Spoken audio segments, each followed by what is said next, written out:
Well,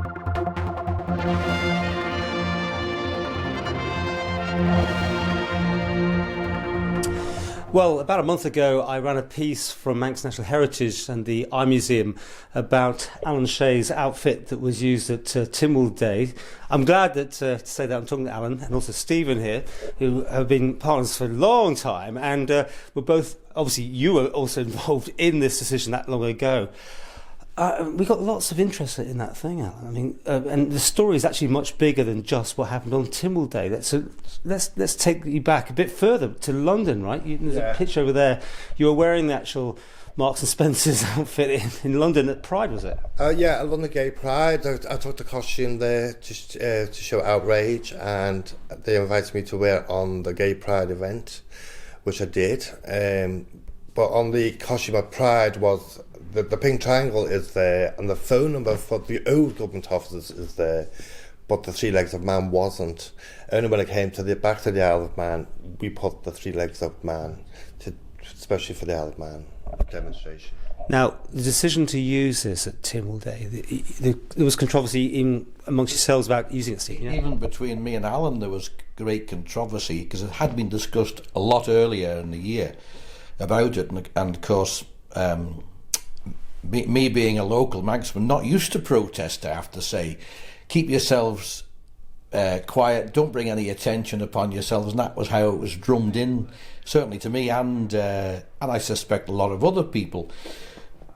But as time went over, it became apparent that we were making no progress by using the normal channels of writing letters and lobbying people, and I reluctantly agree with Alan that we had to do something that was very hard-hitting, would bring to the politicians and the public exactly the effect of their state-sponsored terror, I would suggest, against the local gay population, was having a very harmful effect, because previously there'd been no real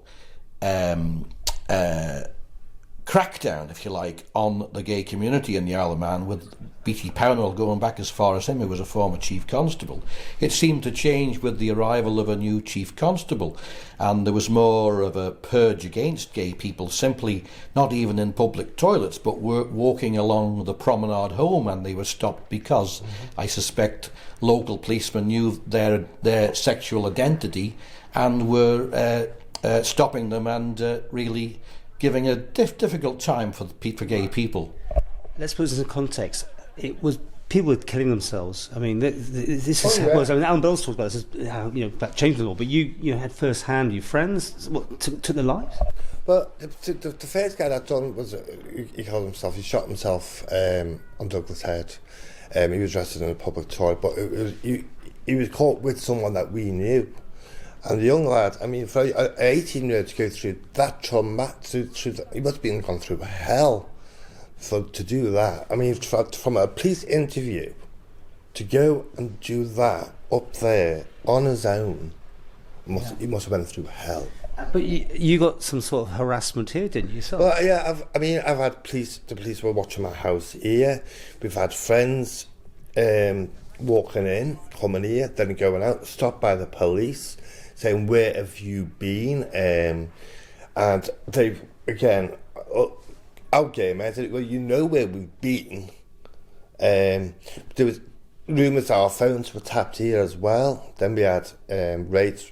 They used an excuse as Mad Dog McGee, and as people remember, he escaped in a prison thing, and the police said, "Well, we've had a phone call that you're hiding him here." And they came in here, they said, I don't know what to ask for a warrant, I thought it was being open, so I invited them in to look around. I mean, they even looked in an ice box, in the fridge. That's how hysterical it was. And I said, well, it won't be in there, surely. But they literally looked through everything. I mean, if there was a terrorist on the Isle of Man, you would think the street would have been cordoned off from this search, and there was no... I mean, it's just gone 25 years since it's been legalised. I mean, things moved fast when they did, but you certainly, obviously, were a groundbreaker, a trailblazer in this, the two of you guys. I mean, on Tynwald Day itself, you were filming this, the video that's on YouTube, that you were there filming this, you were on the hard end because you had to make decisions about what was going to happen. Did you get any threats on the day? I think you did, didn't you? I got threats before because the threats there was a rumour going around, or threats made that someone's going to try and kill me or stab me. Kill you? Stab me before because I'm going to wear this uniform. So basically, I had friends who also died in those days. Darren, he was like watching my back because this is the threats were made. I'm going to get stabbed. So he was watching me, and others were there. So there were threats made, but even on the YouTube video, I mean, you can see the police because the funny side of it was they were all wearing the same sunglasses. So we saw them all, and if people watch it on YouTube and they see where we're demonstrating, they will see two people with sunglasses on. But then you see one of them identical sunglasses, and they're giving us the finger because we're filming them. But they were there. They were so visible. They were all in plain clothes, and they were wearing all the same sunglasses. You